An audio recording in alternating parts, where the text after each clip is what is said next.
Welcome to the Caribbean Cricket Podcast, your one-stop shop for all things West Indies cricket. By the fans, for the fans.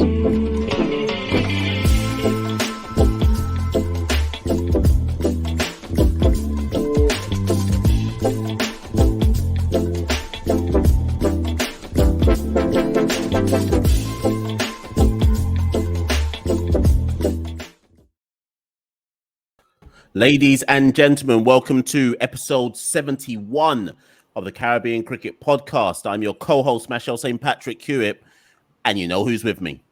Yes, Antonio here. And Mashal, one thing we've always said with the Caribbean Cricket Podcast is it's one thing to have senior players come on the podcast and we talk about issues with the senior men's team and surface level issues, but we always like to deep dive and look into West Indies cricket, all aspects, the future, development, who's coming up, let the people know who they should be looking out for. So, Mash, we've got a very special guest on today, haven't we?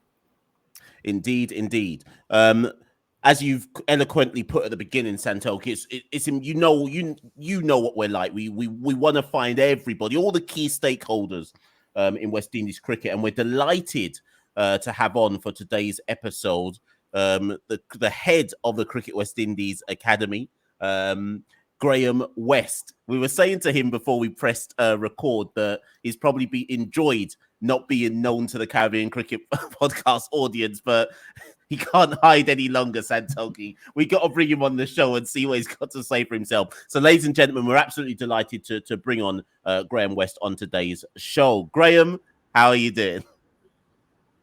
Yeah, very good, thank you. So I'm actually in St Vincent watching some under-19 cricket, and we've just had the game in the last session as a draw. So perfect timing for me to complete my observations and sit down with you guys. Perfect. Well, we won't grill you on that just yet. We have been keeping a keen eye, and certainly we've seen some of the most recent under 19 players who played in the 2022 competition have starred with the bat and with the ball, but also some new names as well in this under 19 tournament. But we won't get into that too much in this particular episode. Santoki, I'm going to hand over to you straight away to kind of chop it up and get into it. Yeah, so as Mashal said, Graeme, obviously, perhaps to your benefit, a lot of fans in the region don't know who you are or wouldn't be able to recognize you. But you've actually been in the West Indies coaching setup for over 10 years now. Since May 2012, I think you were named as head coach of the High Performance Centre at the time. Kind of, if you would explain to people, who is Graeme West? What was the journey that led you to taking up this role? And also, what enticed you to working in the Caribbean? So I played my youth cricket and basically my development cricket was all in Middlesex. I lived in Harrow in northwest London, and I came through a club that some would be familiar, Besborough Cricket Club, which is the home of Mark Ramprakash once upon a time. And so yeah, I played sort of through the age groups at Middlesex club cricket, and unfortunately wasn't quite good enough to go beyond there. I had some very successful years in club cricket, which was really enjoyable. But I'd actually got into coaching quite young. I had a younger brother and sort of was always sort of hanging around some of his teams and kind of got involved. So having finished up at university, I was invited into a couple of opportunities to work with some of the younger teams at Middlesex. I did several years working in primary schools in London for what was then the London Schools Cricket Project, and kind of things ticked along quite nicely. I gradually started to work into the areas that was really my focus, my priority, which was sort of elite young cricketers. And Middlesex was very much the platform coming through the coach education system with ECB. Initially it was the advanced coaching course, and then it became the level 3 and into the level 4, which all of those that I completed. And whilst I was doing that, I got myself to the role of the academy director at Middlesex, and that was really sort of worked hard to get to that point. And I would have had some players that have gone on playing, for Middlesex and also in first class cricket, which was it was great to see their development coming through the system. Some have gone on, played international cricket. A number of them have gone on and still are playing successfully in county cricket. Now, I had a connection with Toby Radford. So Toby was at Middlesex. In fact, Toby was the academy director at Middlesex before me. He moved up to the head coach position, and I came in as the academy director. And I suspect you're aware that Toby was the one that set up the HPC in the Caribbean. He was the first head coach of that program. And he'd done the first 12, 18 months in Barbados. And by chance, we just did a couple of days coaching together in the UK. And just as a sort of throwaway line, he said that they were still looking to fill his role, and would I be interested? And hadn't sort of left Middlesex, let alone gone, much further than that for all of my working career. But sort of one thing led to another, and a couple of months later, I was in Barbados having an interview with then CEO Ernest Hilaire, and I think 5 weeks later, I started 1st of June 2012 at Cave Hill, which is the university in Barbados, with the second cohort of HPC players. So I have the first cohort was the guys like Jason Holder, Shannon Gabriel, Shamar Brooks, those guys. And then I would have started with guys like Jermaine Blackwood. I had Andre Fletcher, Johnson Charles, Sheldon Cottrell, Carlos Brathwaite, Jamel Warrican, a lot of the guys that have gone on and play for the senior team. So that was really in a fairly short, sharp description how I came to get to the Caribbean. And 10 years later, still here, having done 5 years in Barbados. I've just completed 5 years in Antigua, now as the high performance manager. So yeah, that's in a nutshell, that's the last decade for me. I mean, that's a really good synopsis of it all, and there's so much more in between. But I mean, when you work anywhere for 10 years across a varied number of roles, it's gonna be hard to try and put that all into 5, 3, 4 minutes, whatever it might be. And actually, Graeme, I should correct myself, because at the top of the show I said head of Cricket West Indies Academy, which you are, but you're actually the high performance manager. That's your actual title, so to speak. So my apologies for not saying that at the top of the show. But if we can break your story down a bit and actually unpick some of those kind of elements that you said at the start, because in particular, I don't know, and we have to assume that not everybody listening to this show, or this episode, I should say, will know the details. So we do have to go back and kind of fill in the gaps, so to speak. And it's interesting you mentioned the initial cohort that you had at HPC. And I was looking back at that initial cohort and then the following year's cohort that you had as well, because the 2013 program, I'm just going to pick some of the players that you had who have subsequently gone on to represent the West Indies in various formats.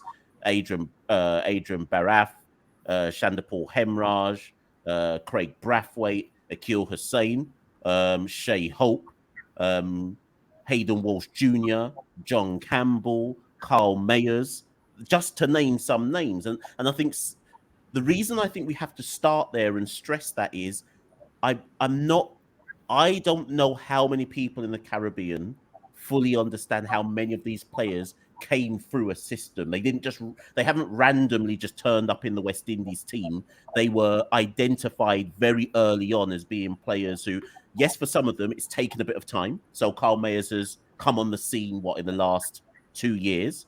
Akil Hussain has come on the scene in the last year and a half, but all of them would have been identified at a very early age as having the requisite talent to one day play for the West Indies. So I guess if you could just expand on the talent identification process and what would have been seen in those players at 10 years ago, in essence, almost 10 years ago, 8, 9, 10 years ago.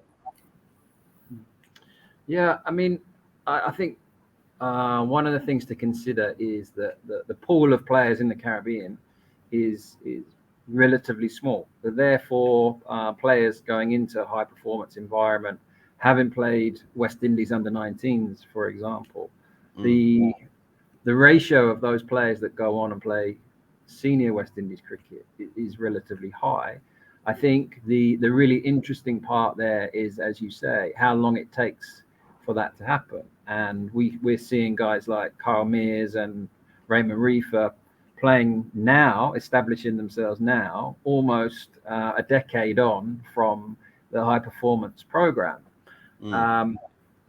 Now we had Jaden Seals in the under-19s in 2020, and within 12 months he was senior team cricketer. We had Alzari and Hetmeyer in the 2016 World Cup, and again within 12 months, I think both of those two had reached the senior team.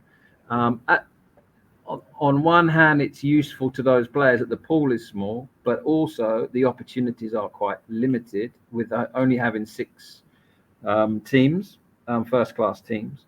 So an example would be, I guess, someone like Akil Hussain. Akil Hussain had to bide his time because there were players within Trinidad that were, ahead of him. And if you're only playing one left-arm spinner, you kind of have to wait your turn. Whereas with a seam bowler, you tend to play 4 seamers. There's probably a little bit more chance. Same with the batters. So when you're, and what I'm doing now here in St. Vincent is very much around looking at those players that you think have something about them that is going to take them on to the next level. The ability to play in different situations. We're playing 3-day cricket here, and within 3 days of cricket, it's amazing how the game can change and evolve, and how players need to change and adapt within those 3 days. So you start to see those players that have a range of skills, as opposed to the players that may be a little bit limited, pretty good in one particular situation, but when the game starts to open up a little bit, others come through and others progress. So I've had my eye on the young cricketers in the Caribbean for plenty of years now, and it's quite noticeable, those ones that I have seen in the age group cricket come through that you kind of expected, and others a little bit unexpected. There's always a couple that surprise you. Interestingly, we got their under 15 tournament in Grenada in a couple of weeks' time, and Jacob Bethel actually played for Barbados in the last under 15 tournament back in 2018, 2019. Yeah. And there was a shot that he played.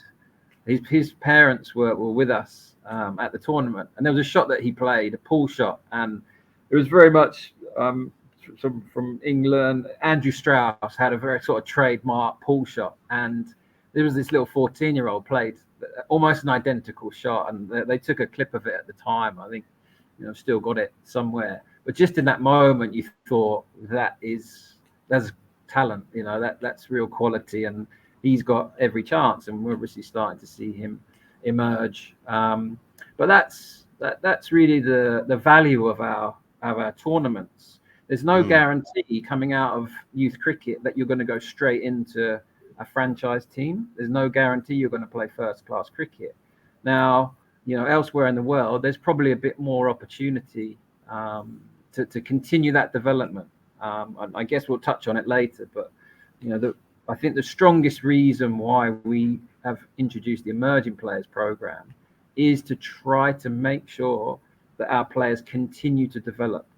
The last under-19 group had a really good program, considering all the challenges that we had with COVID. It had a really good program, but they kind of came to the end of that, and they kind of looking around and didn't. Some of them were like, what do we do next? How do we continue this? And that's really one of the aims. There's many aims to it, but one of the aims is to ensure, because it's not a guarantee for every player coming through the system, that they'll naturally fall into the next step, the next level. So that's when I try to explain why it's taken some players longer than others to get through the system into the senior international team, that there's definitely something around there. And obviously in the role that I have now, part of the responsibility is to try to close up some of those gaps, is to try to ensure that those players that we really believe and want to invest in, that we can give them as much opportunity, as much cricket to keep them moving forwards and get to that situation that, it shouldn't take 10 years, I don't think, to come from where some of these guys did to get to international cricket. Coming from Middlesex, where I'd imagine a substantial, if not all of the players would have had a structured pathway coaching from a young age, maybe like 9-10 years old, to the High Performance Centre, where a lot of players maybe didn't have that coaching, depending on what island nation they came on. I mean, if you're Guyanese, probably your uncle was your coach for a large percentage of your childhood, teenage years. How, as a coach, looking at that, how did you find it challenging to try and coach these players who maybe didn't have that structured learning early on, or did you see benefits in the fact that they'd learned outside the system and had individual qualities which could be nurtured? Yeah, I kind of, as I said to you, it all happened very quickly. I literally had arrived in Barbados and I was working within 48 hours. So I kind of dived into it. I started working with the players, and I worked with the players on the basis that I coached how I'd always coached. And it probably wasn't until at least 2 years, I would say, until I really started to reflect in terms of how I'd operated, what I'd offered those players, and where I'd missed things or where I hadn't given them the support. Because as you say there, the background to those players was very mixed, the ones that I inherited here. Working with the academy players at Middlesex, the system that they went through, they're almost identical. They would all come through age group cricket, all have had coaches from the age of 10, 11, 12 years of age. Academies were there for players from 13 upwards. So physical conditioning, mental skills, all those sorts of things start to be introduced to the players from a very young age. The guys that I started working with hadn't had the benefits of some of those things. Some had some very good coaching, but I would say the majority of those players had got to where they had pretty much managing themselves, working things out for themselves. And actually, a coach to them was almost a little bit of a threat. For someone to question or challenge what you do was quite new. And I think I probably didn't get that quite right with some of those players on reflection. I just didn't have the chance, didn't have the time to really understand them, their backgrounds, coaches that had worked with them. So, like I said, I dived into it, and then somewhere down the line, started spending more time, particularly when I started to work with the A team and go on tour, sit down with players and chat things through, and the relationships were starting to develop. And so obviously you're a lot more able to speak honestly, and get their thoughts and get their feedback. And that the pennies really started to drop after a couple of years. And about that time, my methods really started to evolve. I was no longer coaching as I would have done in the UK. I was now coaching very much with an awareness that actually, before I start doing the technical work, I need to do my homework and find out about the player, get to know the player, get to understand the player, so I can actually present something which is of value and is appropriate to that player. So it was, the first couple of years was quite interesting, but I definitely felt as I went on, I was becoming a better coach for those players. Graeme, the thing we always hear in West Indies cricket, and you must be well, you would have heard it ad infinitum. We always hear the talent is there, the talent is there, and I'm not denying that. So if we Jaden Seals, the talent is clearly there. Shimron Hetmeyer, the talent is clear there. Just to pick some random names over the last few years, right? In all of your experience working with under 19s, 18s, etc., I'm sure you're going to echo that phrase that the talent is there.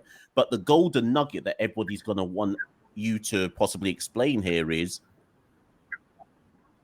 the talent is there in every country. What's the big barrier in the Caribbean that other nation? Well, let's just take England. That English players would not have to contend with.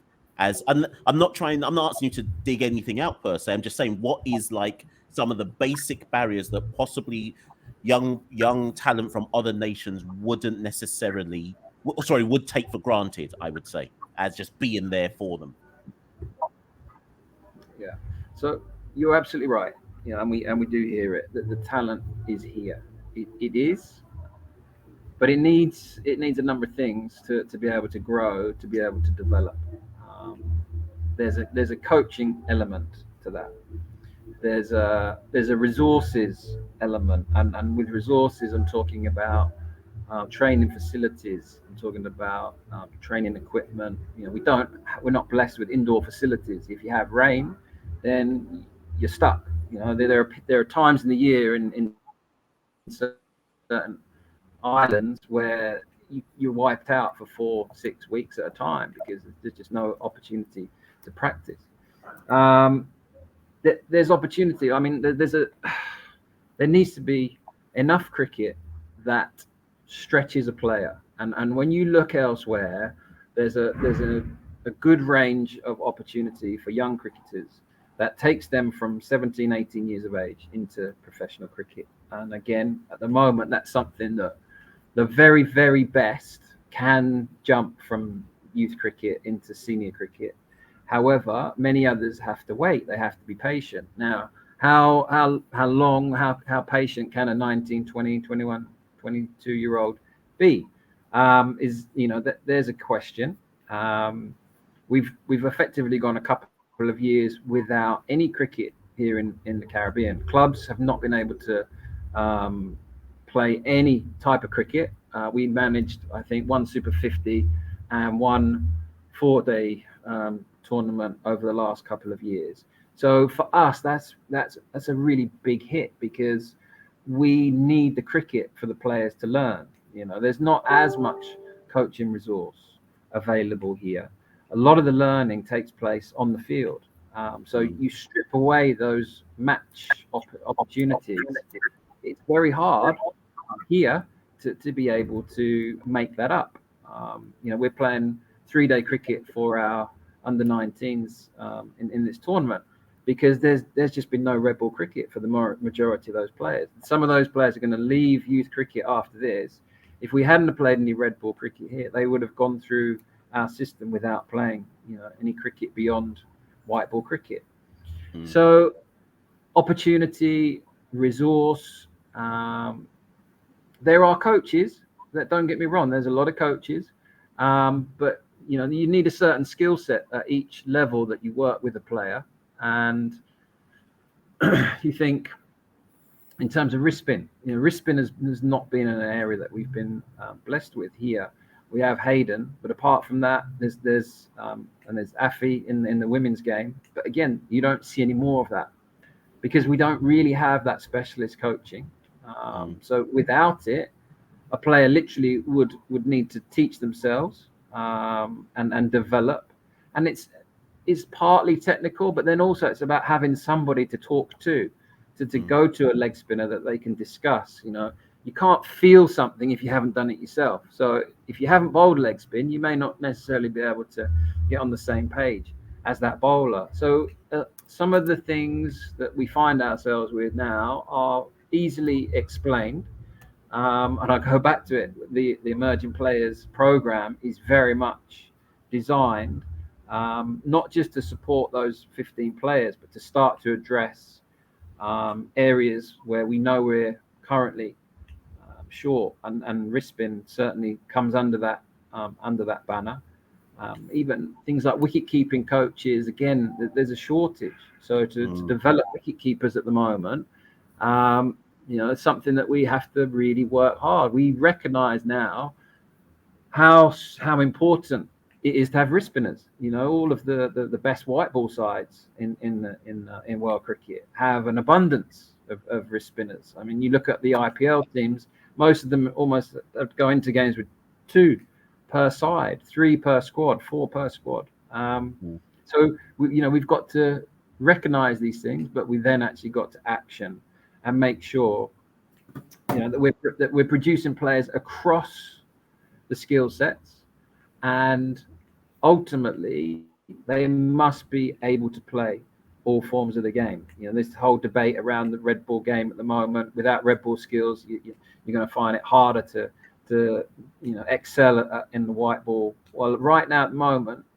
everything is kind of moving towards the shorter version in the Caribbean, and we have to address that. Not only do we have to make sure that we're playing it, but we've got to encourage and enthuse the young cricketers here this week that there's something really special around playing Test cricket for the West Indies. The skills that you're learning here will actually help you when it comes to your white ball cricket. So yeah, there's a lot to be done, but there's also, I think, there's a lot more awareness. We're very familiar with what it is that we need to do. We're trying, we're making a start, but it's going to take time, which is what everyone's going to say. But players don't just fall straight out of youth cricket into international cricket. I think when you look elsewhere in the world, the numbers are probably even smaller for players going from under 19 World Cups into senior teams. We're probably one of the teams that has actually produced the quickest. Obviously, many come through, but it takes more time. But we're seeing players that kind of progressed in a very, very quickly. It'd be interesting to know, because you mentioned about the shorter formats becoming more prominent. In the 10 years that you've worked in the West Indies, have you noticed a shift in player ambitions in terms of, has it gone more from wanting to play Test cricket for the West Indies to maybe wanting to get a CPL contract or play in the IPL? Have you noticed a shift, or do players still want to see red ball cricket as the primary focus?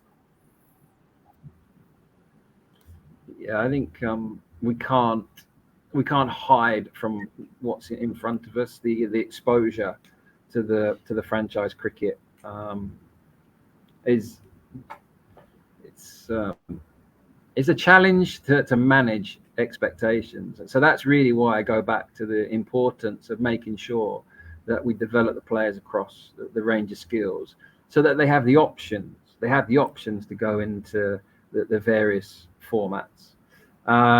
It's in the last year or so, because of the restrictions, everybody's felt that the shorter versions were the safer versions to play. So T10 cricket, T20 cricket, at school level, at youth level, even at adult club level, has pretty much been the only avenue, if you like. It was just deemed not safe to be able to do anything more than that. So it's not anybody's fault in so much as this is what's available. This is what I'm going to play.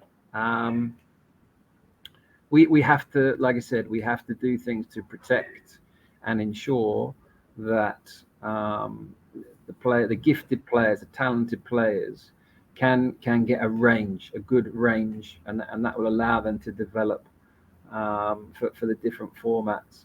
But it's, I mean, 10 years things have changed quite considerably. I was just thinking the other day, those guys that played in the under 19 World Cup in 2016, a lot of them have progressed more in the white ball format than the red ball. So there is a trend there.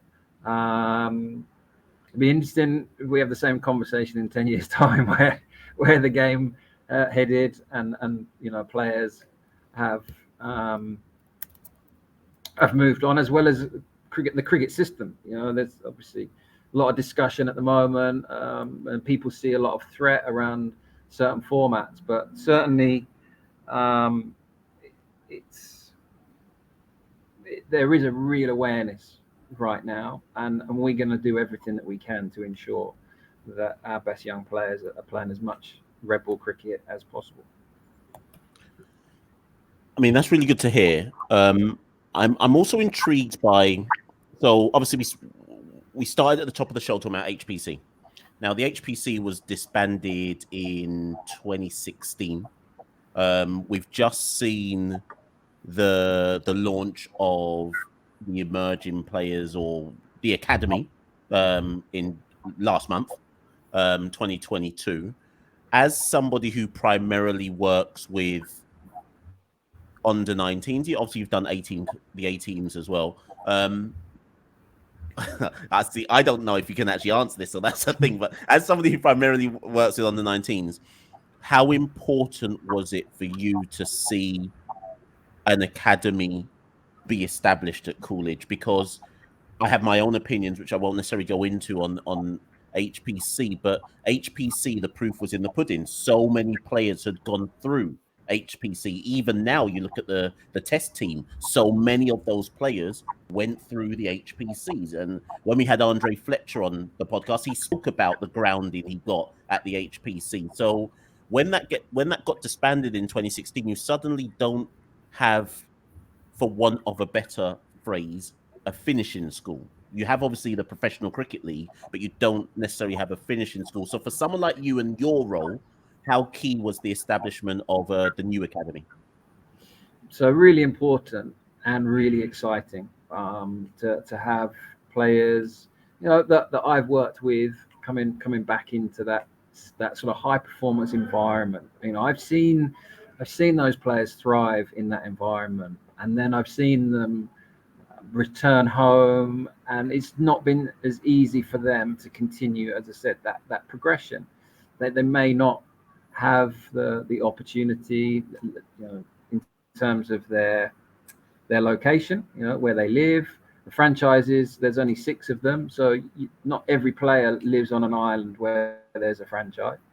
As I said, you've got some very established franchise teams now with some very good first-class cricketers that have played some international cricket, and it's not going to be easy for a 19, 20-year-old to get past them. However, we must ensure that those players continue their development. And when I say their development as cricketers, but also as individuals, as people, it's not just, you're not just coming to Coolidge to bat and bowl. You're coming to learn, to grow across a number of areas which are going to benefit you when it comes to your cricket, but also going to advance you as a person, in terms of your maturity, in terms of your ability to manage situations, to be able to be independent, to be able to provide for yourself, to manage your income, to be able to cook for yourself, to be able to travel as confidently, understanding that the challenges, the importance of having self-management, those sorts of things.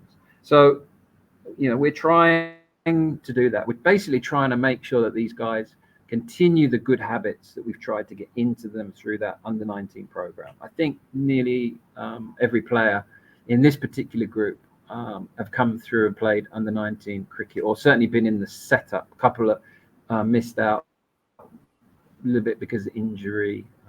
We're unfortunate to not get that chance. But they've all had an introduction to the things that we know are important. This is a great opportunity to put some good quality coaches, to put some good quality lifestyle support, personal development support. And on top of that, and this is really crucial, to get them playing some good cricket. You know, we want them to play in Super 50 as a team, and we're very hopeful that we're going to be able to do that. We're going to play some international cricket. We're going to travel. We're going to have teams come to the Caribbean.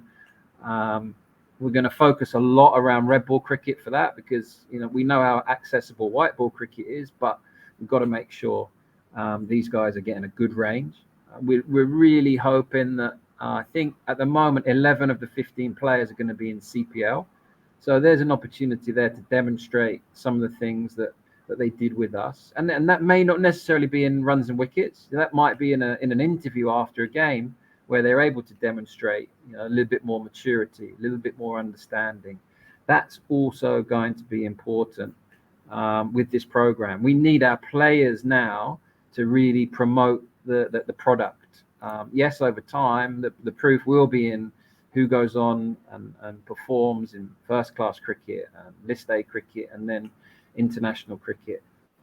But I want to be looking at these players, and in 2 years' time, I want to be able to demonstrate to you that players have just taken on more responsibility, become more accountable.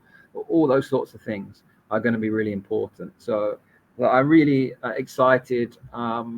We will have a women's program that will replicate what we're doing at the moment. As soon as we've got through our under 19 girls cycle going into the World Cup, and probably another regional women's tournament will allow us just that opportunity to observe the players and make sure that we identify the right ones to invest in there. So it will be very much we'll have West Indies boys under 19s, West Indies girls under 19s. We'll have emerging players, male and female.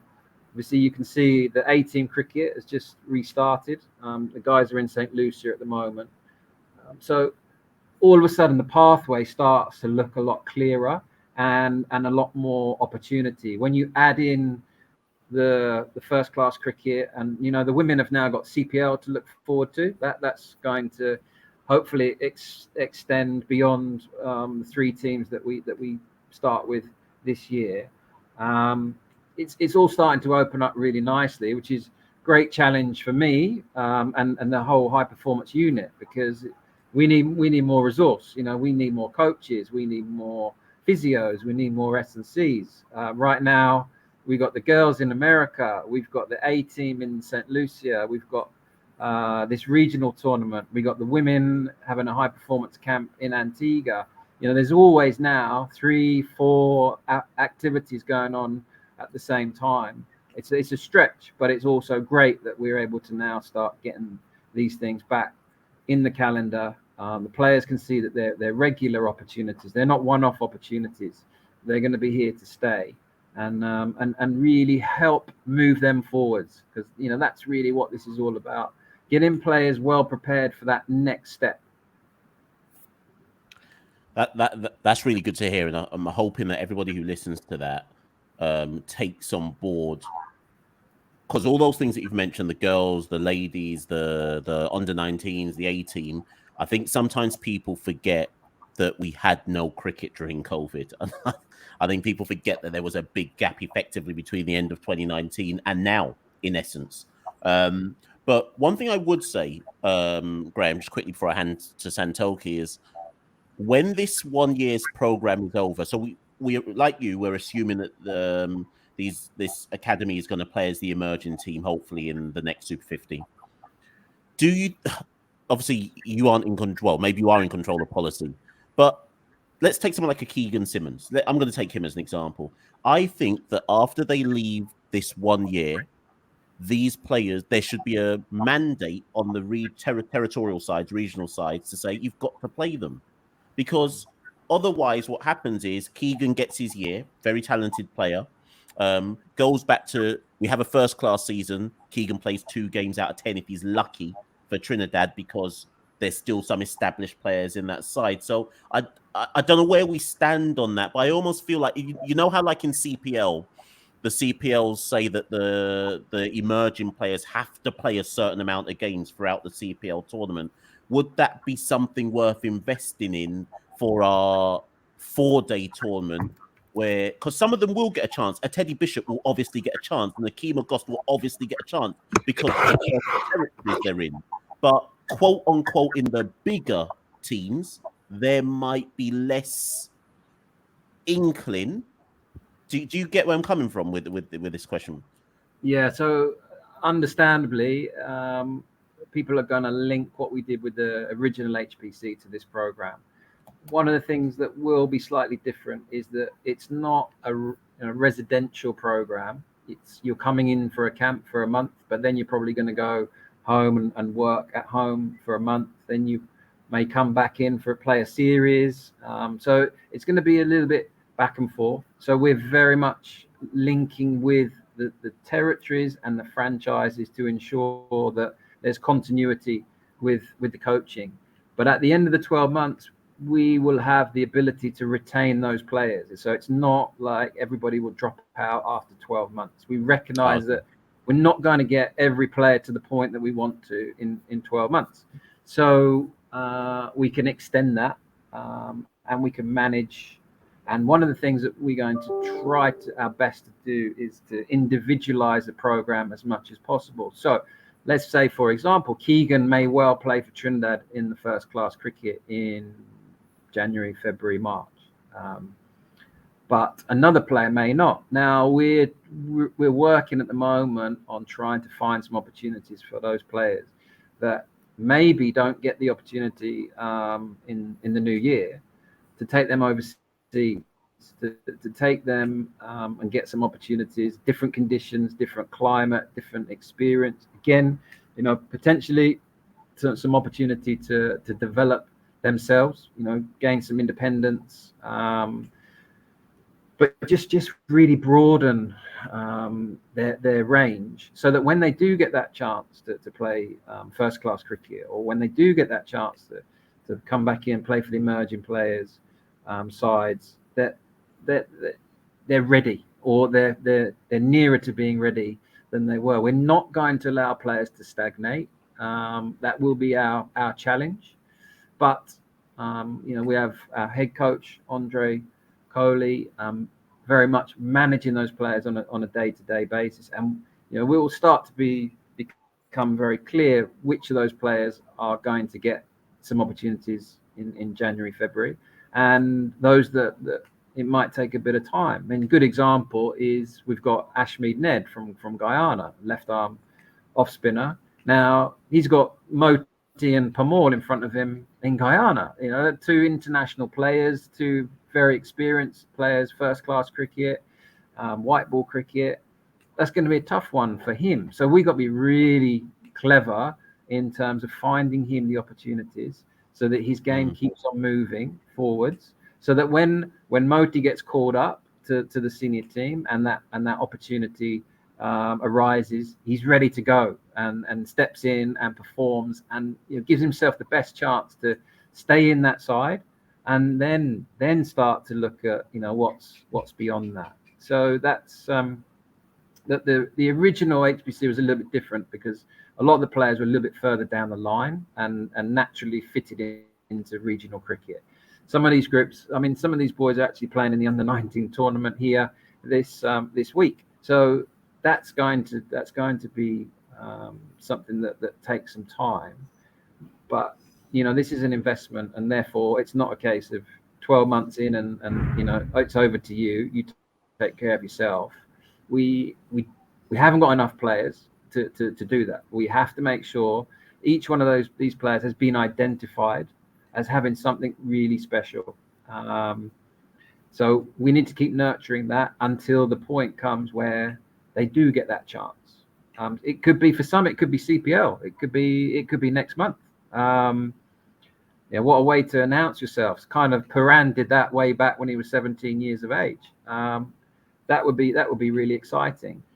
Right now, being realistic, the value in the CPL is being around world-class cricketers, is being around coaches, international coaches with a different method, with a different style. You've got to become accustomed to that. In this day and age, you've got to be able as a player to interpret the information. You've got to be able to understand the coaches and what they're looking for, and then be able to deliver. So certainly, as you said, that they'll all get opportunities because the tournament conditions say that they will play some games. So that will be a really good measure for us, just to see how quickly some of them have progressed over the last couple of months.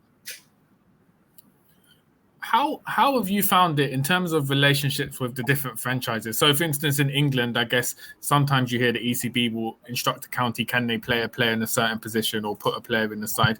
In terms of so let's take, for example, Tevin Imlach. He done well at the Under-19 World Cup in 2016. But then because Anthony Bramble has been the wicketkeeper for Guyana, Guyana's been successful. He's only played 6 first-class games, I think, and he's coming up to 26 years old. Have you found it frustrating not being able to get these players into franchises or playing senior cricket despite their obvious talent? So, as I said before, I talked about left arm spin, and maybe you only play one.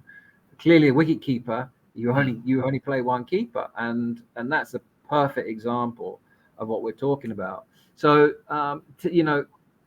credit goes to Tevin because the kid is such a hard worker, so disciplined in his approach, and his patience has paid off, and he's now playing for the A team, and he actually came into the academy whilst that was going on, because we had a specialist wicket-keeping coach come into the program, and he worked with Joshua Da Silva, he worked with Tevin, he worked with a couple of the under-19 boys, he worked with some of the women.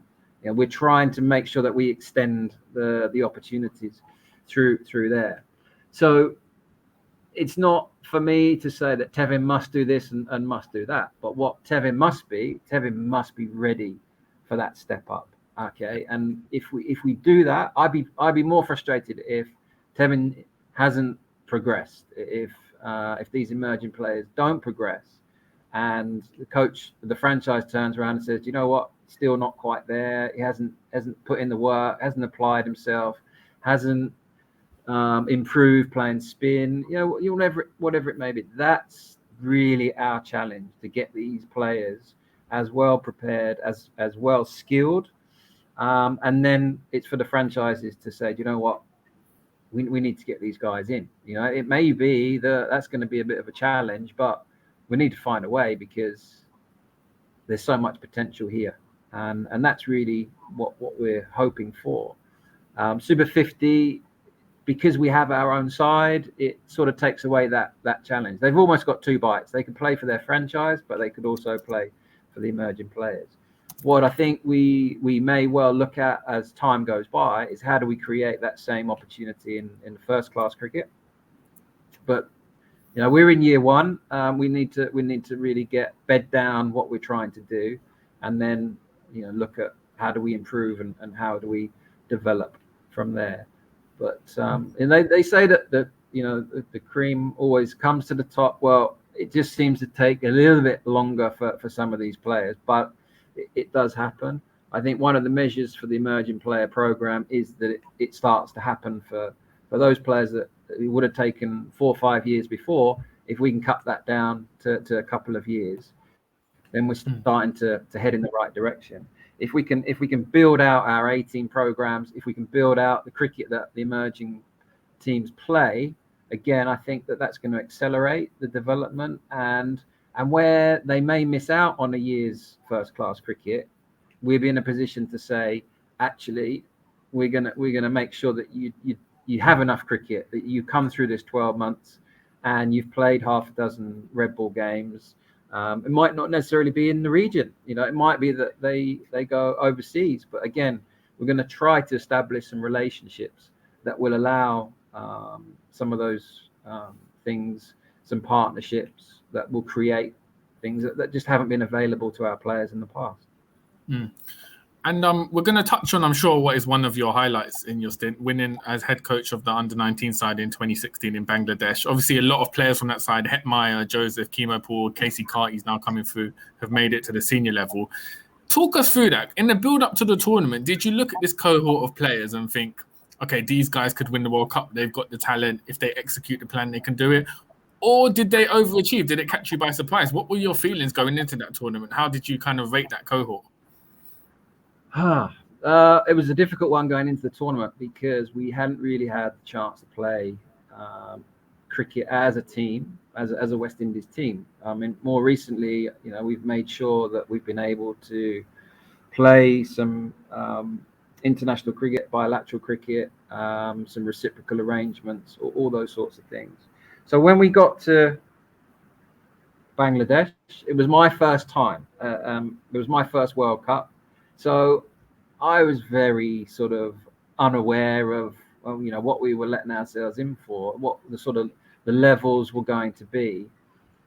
And so we played Bangladesh in 3 games before the start of the tournament. And Stuart Law was the head coach for Bangladesh. And the first 2 games, we got outplayed. So straight away, your expectations are, wow, just want to get to a point where we can compete against these guys. And the 3rd game, I think we took to the last over. So we've come out of that. We've lost 3-0, and there was signs that guys were starting to develop and starting to learn. But then, it wasn't really the England game. Again, was we got beaten by the better side. Showed some fight. There were periods in the game where we played some cricket, but over the entire day, England were the better side. So really, when we went into the knockout stages against Pakistan, it was still very much. I think Pakistan had won all their games. Everyone had written us off, and we were the underdogs. But it was really, I think, it was about trying to find a system that worked for us in that tournament. And we needed the games up until that point, whereas other teams have been playing international cricket before the tournament. We needed those games to kind of get us to where we needed to be. And once we established that, the Pakistan game, we actually won it. We dominated that game. We won that game very comfortably. And I think the belief that came out of that match was really what started to set us up. You'd seen initially that Alzari was clocking 90 miles an hour. For our team, that was something really special. We had a bowler in our team, and everyone's looking at the speed coming up at the bottom of the screen. It's like, wow, he's taking stumps out the ground. Then Hetmeyer started to emerge in that Pakistan game. He made half century. Again, they had Shadab Khan. They had a quality spin lineup, and we dismantled them. And I think we didn't have one thing we didn't have in that squad was we didn't have a quality spinner. So we were trying to do what everybody else was doing and playing a couple of spinners, but started to realize that our strength was in our quick bowlers, and we were going to go with our quick bowlers. The problem we kept running into was our over rate was always, borderline, as the match manager and referee kept reminding us. But we'd found something that worked. So when we went into that semi-final against Bangladesh, huge crowd. So, not just the pressure for the boys of being in a World Cup semi-final, but playing against a team that had destroyed us 2 out of 3 games, like a couple of weeks beforehand. And again, we played good cricket, but we played to our strengths. We were positive at the top of the order with Pope. He did something that was quite different to what other teams were doing, but it worked out really well for us. And then the quality and the depth of the seamers and the quality of the batting lineup. Obviously, that was the game where Springer played his match-winning innings. and made the difference. I'm just gonna plug my charger in if you don't mind. Sorry, I'm just trying to run out of power. For those listening, we told Graeme we'd be 30 minutes max, and we're currently going up for an hour, so it's understandable his battery has gone completely at this point in time. Yeah, he didn't realize what the Caribbean Cricket Podcast is all about. we took him on a true deep dive. We attract people with the 30-minute deadline and go on for 2 hours usually. But you got to the semis. So did we get to the final? We didn't get to the final. Oh, sorry, I muted you, Graeme. Sorry, say that again. So, yeah, so we came out of the semi-final, and now the players were just, it didn't matter. I don't think it really mattered who we played in the final.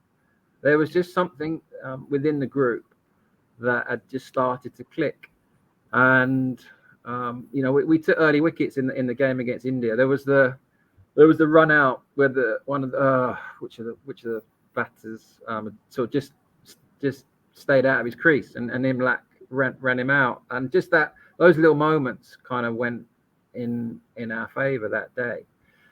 I have to say the run chase was probably the most nervous and anxious I've ever been at a game of cricket. But we got there, we got over the line, and so for me it was more of a relief, that moment of winning. And it doesn't sink in. It really, for me, I mean, I can't speak for the players, but it's still to this day, whether it's really sunk in, what we achieved. The three teams that we beat in the knockout stages, Pakistan, Bangladesh, and India, that was the only game each of those sides lost in the tournament, which is remarkable in itself. To beat those teams in their conditions, in Bangladesh, in Asia, and so at the time I don't think we quite took it all in. But then what's really interesting is those players that have gone on and played international cricket since then. Obviously, you don't know that at the time. You don't necessarily know how good some of those players are. But 7 or 8 of those players by the age of 24, 25 have played international cricket. I don't think you'll find another team in that tournament that's got too close to those numbers. So didn't necessarily know all about it at the time, but as time has gone by, start to realize how special some of those talents were. And fantastic, the Casey Carty now starting to come through. It does take time for some of those players, but just just as excited, just as thrilled to see Casey start to make his way now, as Alzari, who literally went from the under-19 straight into Test cricket. It's, for me, it's just a privilege to have been a part of their development, of their journey, and every time we meet up, just for them to always come up and we have a chat and whatever else, that for me, it just really recognizes the work that took place in those, not just in the tournaments but in the programs. Those World Cups are 12, 18 months in the making in terms of developing the players, developing squads. You do get to know players quite well, and that's really, I think, probably at the moment, doing the role that I do now is the one thing that I miss. Just that day-to-day interaction with players, seeing them progress, seeing them develop.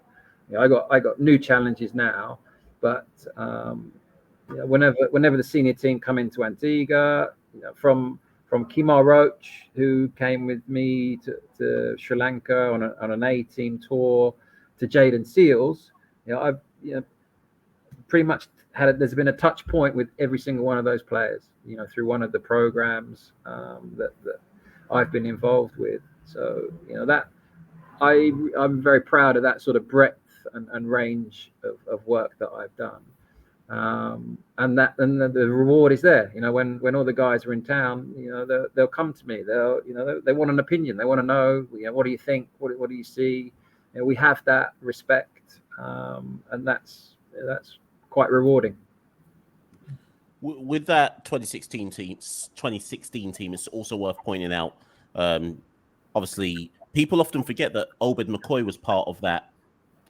He got injured, but he was part of that cohort as well. Chamar Holder was part of that cohort. Dean Smith was part of that cohort. So you're not lying when you said you had a very special cohort of players, and again, some of them, like Dean, I think is slowly but surely finding his true self now, and his potential ceiling could be, well, it could be amazing depending on how he goes. So it was indeed a very special cohort of players that you happen to have with that 2016 team.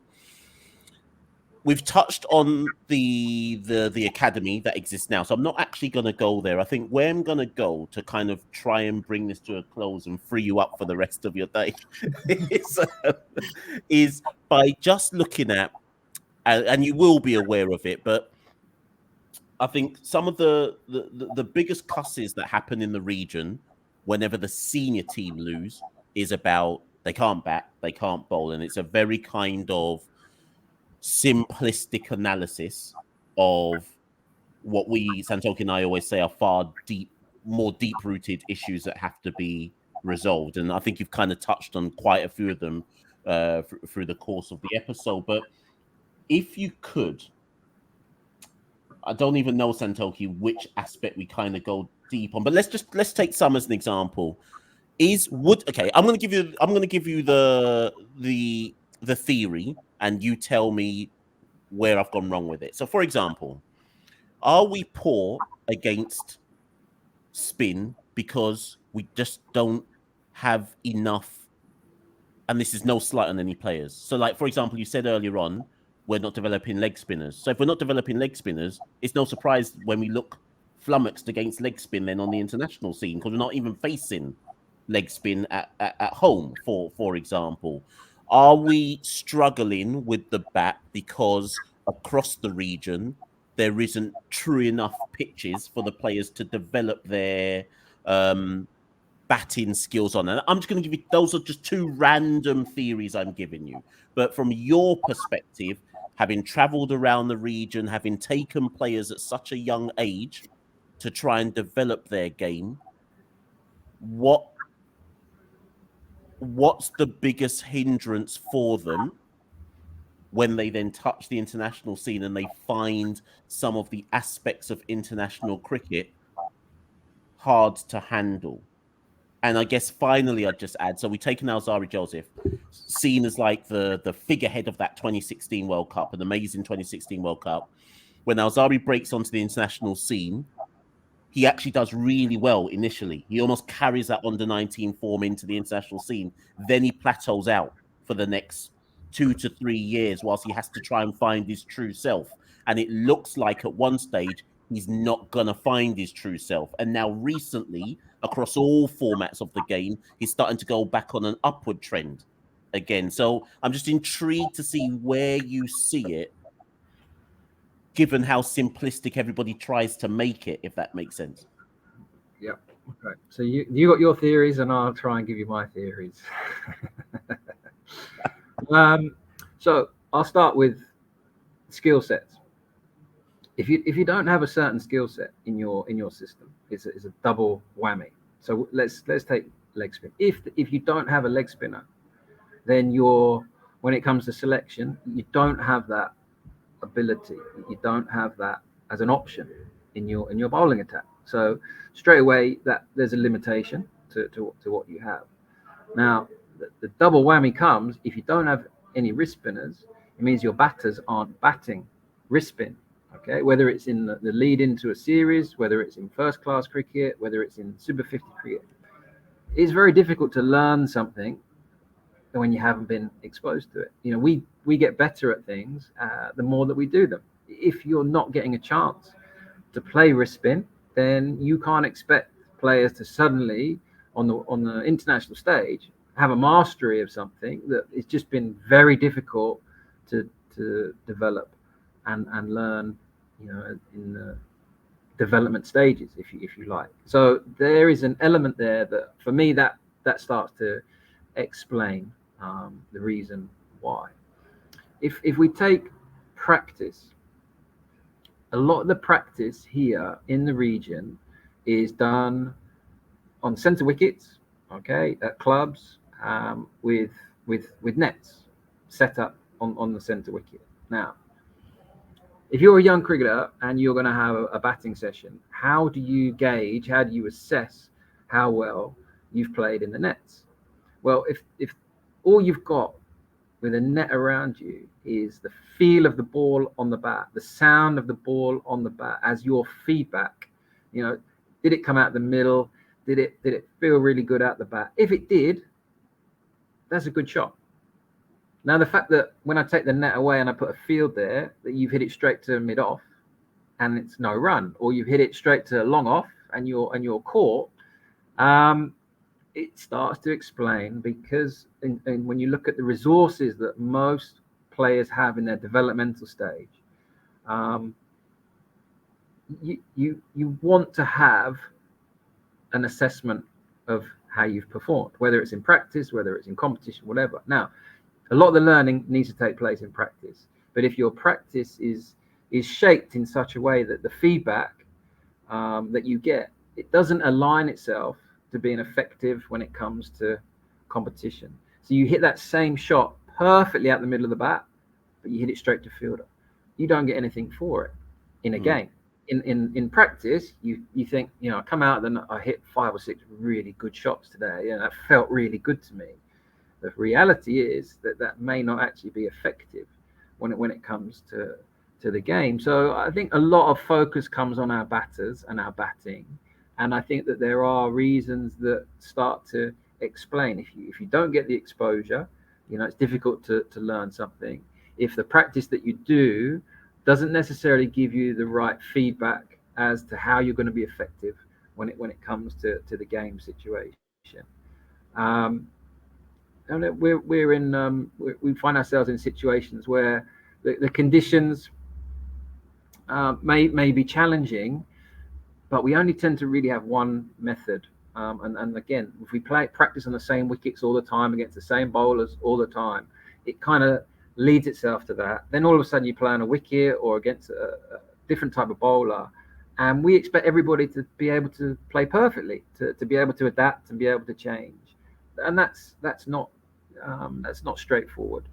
And again, I come back to the programs that we're looking to introduce. And again, the focus has to be very much around giving the players a better awareness, a better understanding of what was a good practice session.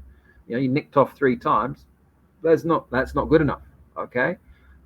Yes, there's nobody behind the stumps taking the catches, but you nicked off 3 times. We need to work on this. That we need to improve in those areas. So it's a combination of things which I think have led.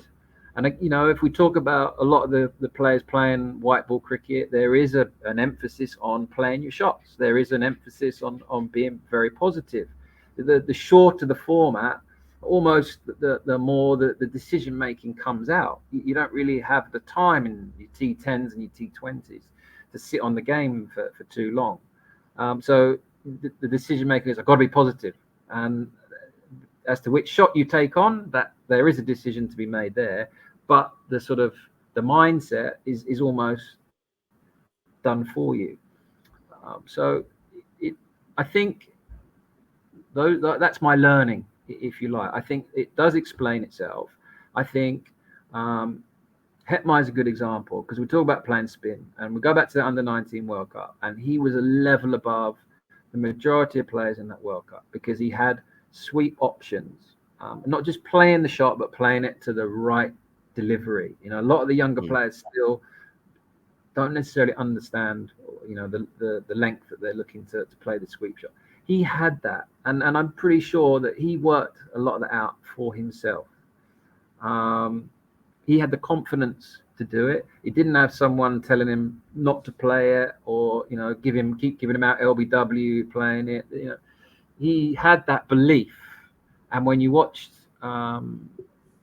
when you watch him in that tournament, kind of, you kind of think, well, if he can do it, why can't everybody else do it? But it's not quite that straightforward. But I think we do see our players develop, and we do see our players grow. But that getting exposed a little bit at the highest level, there's when you look at a lot of the international cricketers, they have that introduction to international cricket, and a lot of them have a little bit of a dip. They go back, work on something, and they progress again. In Alzari's case, like you said, he hit the ground running, but now you have this situation where everybody very quickly knows what it is that you can do. They know what your skills are.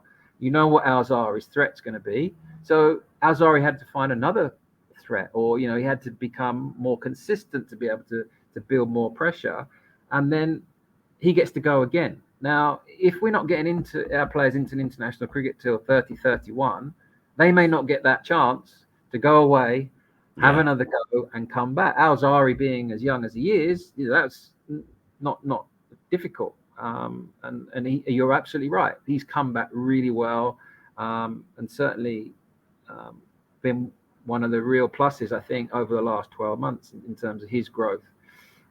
So it's that cycle. And you got to make sure that you get the players through and into and get those chances, but on the expectation that there is going to be a little bit of a drop. They're going to have to go away. They're going to have to think a little bit. They're going to have to adapt things, slightly, and then go again. And usually the second time round, they're able to progress. But like I said, you've got to catch that relatively early, and the later it happens, the less chance you have of that kind of second chance. Well, this has been an insightful conversation, and I think a lot of people will find this very, very interesting. What you said. We've asked a lot of hard-hitting questions, but Mash, we saved the hardest-hitting question for last, haven't we? It's something we ask all our guests. Graeme's been in the Caribbean for 10 years, so he's well qualified to answer this one. Mash, do you want to go ahead and ask? Yeah. Do you know what? You're virtually honorary Caribbean, or not Caribbean. Well, it depends. It depends which island you're about to say, actually. So the question we ask anybody who comes on the show is, we say, of all the grounds you've been to in the Caribbean, which one is your favorite to watch cricket at? Now, whichever one you say clearly is the island you're claiming your nationality of. Yeah, wow, that's an interesting one. I've been fortunate to have been with a team at most of the grounds, most of the stadiums, should I say?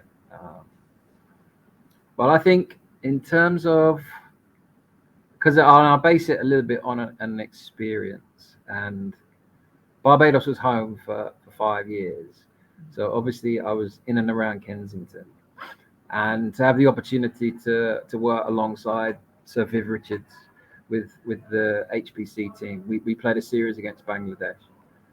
That was very special, and we had Andre Russell in the side with us, and he played an innings in one of the 50 over games. We got into a lot of trouble. I think we were probably about 140 for 5 or something, and he played an unbelievable. I think he made about 140 himself in the end, but there were balls heading towards the sea at one point. It was just, that was really my first exposure to Andre at that stage. So a combination of the joy of that innings and that series win, spending some time with Sir Viv Richards, and because Barbados was home, and I've watched first class cricket there. I've watched CPL. I've watched Test matches. I'd say, I'd probably have to go with that. So that's my answer. So we chalk one up for Barbados, and then 2 more questions to end off with. If it's an ex West Indian cricketer, we say the best West Indian they've played with or seen. But the same question goes for you. You can't say the played with part, but across your whole career, it might be played with actually, because you may have played with someone in league or club cricket for all I know.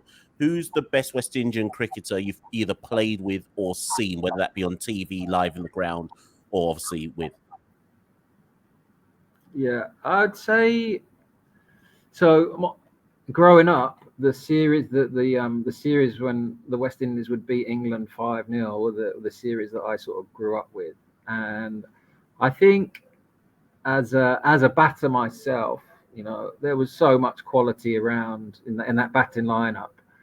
But I think actually Malcolm Marshall for me was probably the most skillful. I think I really appreciated his skills and you know the damage that he used to do to the England batting order.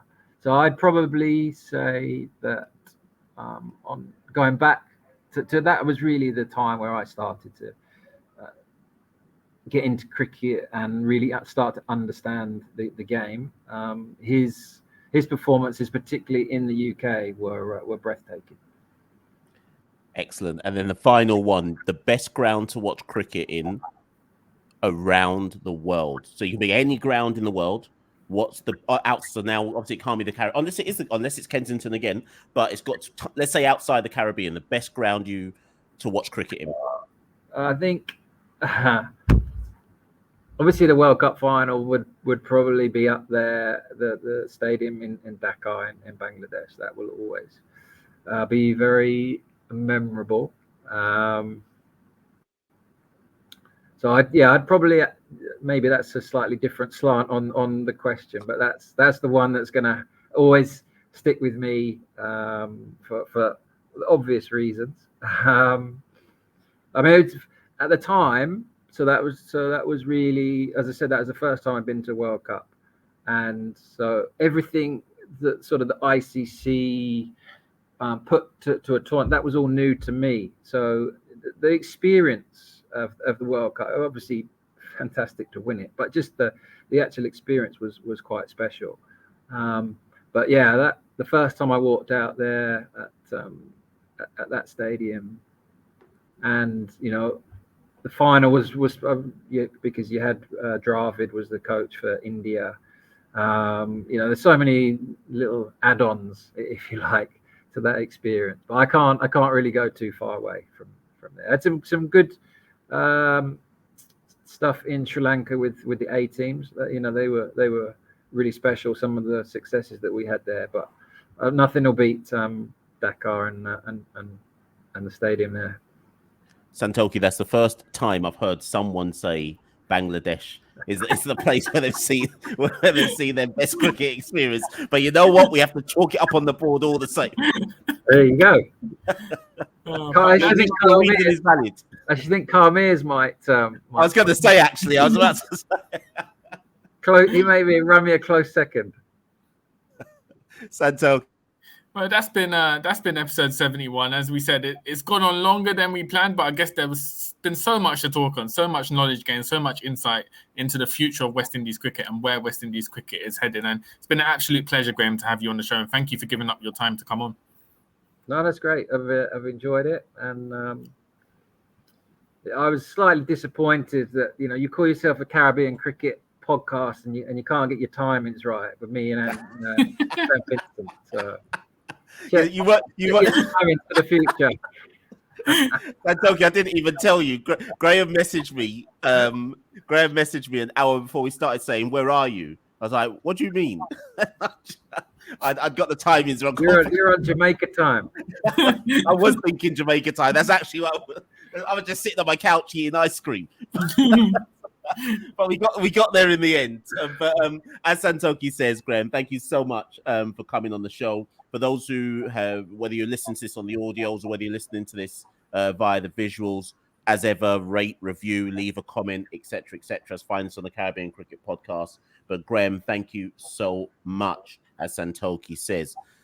Ladies and gents, that's been episode 71 of the Caribbean Cricket Podcast. Thank you and good night. We rule the cricket world. Now the rules seem coming. Welcome to the Caribbean Cricket Podcast, your one-stop shop for all things West Indies cricket. By the fans, for the fans.